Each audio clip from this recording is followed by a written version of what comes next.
Selamat siang Bapak. Terima kasih untuk waktu dan kesempatan yang telah diberikan dan Bapak. Saya bisa mewawancara Bapak siang hari ini. Sebelumnya, boleh Bapak perkenalkan diri Bapak terlebih dahulu? Oke, saya AKBP Rudi Jurusnya Kopledo, SASIK, saya sebagai Kapolres Malaka. Yang, yang saat ini kami lagi mempersiapkan diri untuk bagaimana mengamankan proses pemilu kada di serentak di tahun 2024 ini. Wawancara siang hari ini mengenai topik Pilkada di Kabupaten Malaka 2024.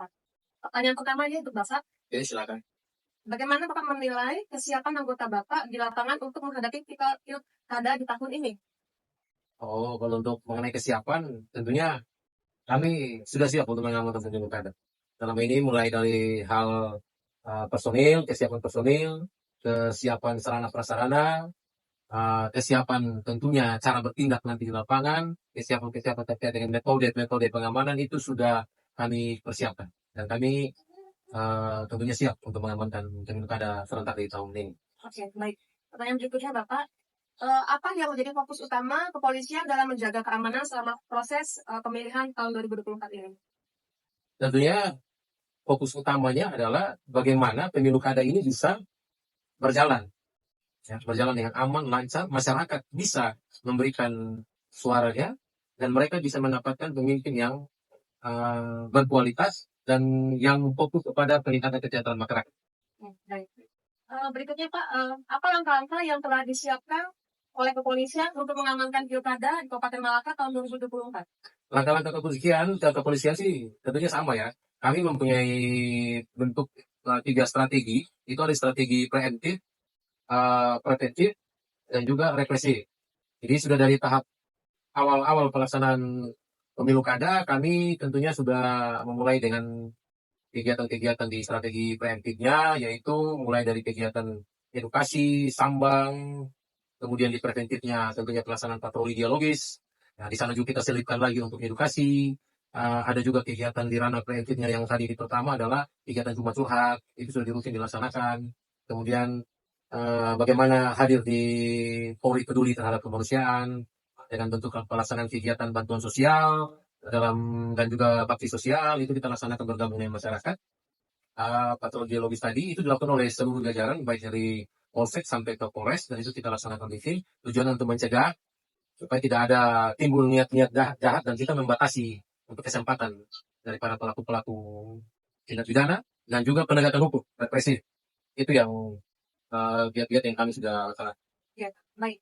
Selanjutnya, bagaimana Bapak menangani potensi konflik yang mungkin akan muncul antara pendukung kandidat dari calon-calon kandidat yang ada di Kabupaten Malaka?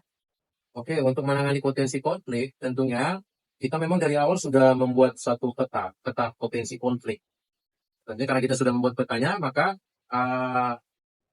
langkah yang dilakukan adalah dengan melakukan masih tetap detail kegiatan tadi. Ada kegiatan preemptif, ada preventif, dan juga represif. Jadi itu semua berdasarkan dengan Undang-Undang Nomor 2 Tahun 2002 yang menjadi dasar kegiatan kepolisian Republik Indonesia. Baik. Kemudian Pak, dari kepolisian sendiri, apakah telah mengedukasi masyarakat tentang pentingnya keamanan saat menjelang pilkada nanti? Tentu sudah, itu kami sudah lakukan. Baik di dalam di dalam tugas rutin kita setiap hari, maupun kegiatan-kegiatan rutin yang ditingkatkan, itu juga sudah kita lakukan, termasuk pelibatan komunikasi, kita kerjasama, di sana ada komunikasi, koordinasi, dan kolaborasi dengan semua stakeholder, baik di jajaran pemerintahan sendiri yang ada di Kabupaten Malaka, maupun kerjasama dengan tokoh adat, tokoh agama, tokoh masyarakat, tokoh-tokoh pemuda yang ada. Ya. Berikutnya, apakah ada pelatihan khusus untuk anggota kepolisian yang tadi telah dijelaskan mengenai pilkada nanti? Kalau pelatihan khusus, tentunya tidak ada, hanya intensitas kita melakukan latihannya itu yang kita perbanyak. Kita perbanyak. Sebagai contoh, ada pelatihan komunikasi. Itu juga masuk di dalam salah satu pelatihan yang kita berikan sehingga personil di lapangan itu bisa berkomunikasi dengan baik bersama masyarakat. Kemudian yang kedua, itu ada pelatihan tentunya dalam penanganan huru hara. Itu ada pelatihan itu yang kami tambahkan waktu untuk pelatihannya. Berikutnya hal-hal teknis baik itu di pelaksanaan tugas rutin, itu juga kami ingatkan kembali. Makanya sebelum memulai operasi, kami ada melaksanakan apa yang namanya latihan pra-operasi. Nah, itu secara detail diulangi kembali, ditambah waktunya sehingga kita lebih paham mengenai tugas dan tanggung jawab kita saat pelaksanaan pendudukan. Tadi Bapak sudah menyebutkan mengenai pelatihan-pelatihan yang disiapkan oleh anggota kepolisian menjelang pilkada. Kemudian, apa saja tantangan yang dihadapi kepolisian saat menjelang pilkada nanti? Tantangan tentunya pasti ada, karena pemilu kada ini kan proses demokrasi, di mana orang-orang ini mungkin banyak yang pengennya hanya menang. Oke. Nah, tapi mungkin lupa kalau bahwa dalam satu kompetisi itu pasti ada yang menang ada yang kalah. Nah, tantangan ini ya kita coba bangun komunikasi kembali, baik dengan pasangan-pasangan calon, baik dengan ketua-ketua tim pemenangannya, ataupun dengan tokoh-tokoh agama yang ada, sehingga mereka diberikan pembekalan dan menyadari bahwa ini pesta demokrasi, tidak semuanya akan menang, pasti ada yang kalah, pasti ada yang menang. Jadi itu yang kami bangun komunikasi dan sedikit memotivasi, bahkan mengedukasi mereka lagi. Gitu. Selanjutnya Bapak, bagaimana kepolisian menangani berita-berita hoax atau berita bohong yang beredar menjelang pilkada nanti?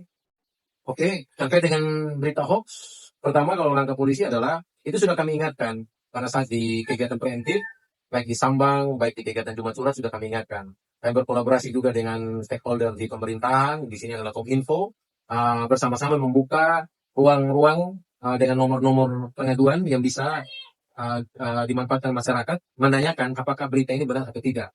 Nah itu, pemasangan spanduk, itu juga kita berikan edukasi kepada masyarakat, sehingga tidak gampang terprovokasi dan masyarakat menjadi korban jika terjadi benturan di antara kelompok-kelompok atau kesimpatikan yang ada. Baik. Bagaimana Bapak menangani laporan masyarakat tersebut terkait masalah keamanan selain selama pilkada nanti? Mengenai masalah Kamtibmas tentunya itu di domainnya kepolisian ya. Pasti kita akan tetap terima dan kita tindak lanjuti secara profesional. Tapi kalau berkaitan dengan pemilu kada, apabila terjadi pelanggaran-pelanggaran, baik di setiap tahapan yang ada, maka tentunya kepolisian tidak bekerja sendiri. Baik. Nah, di sana ada sentra gakumdu namanya.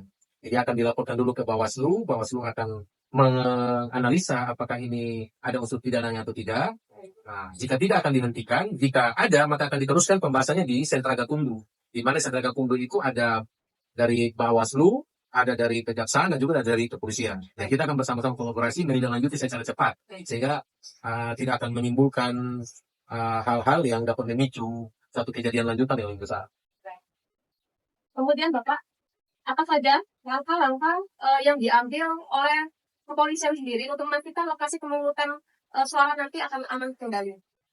Langkah-langkah yang dilakukan tentunya personil sudah disiapkan untuk melakukan pengamanan.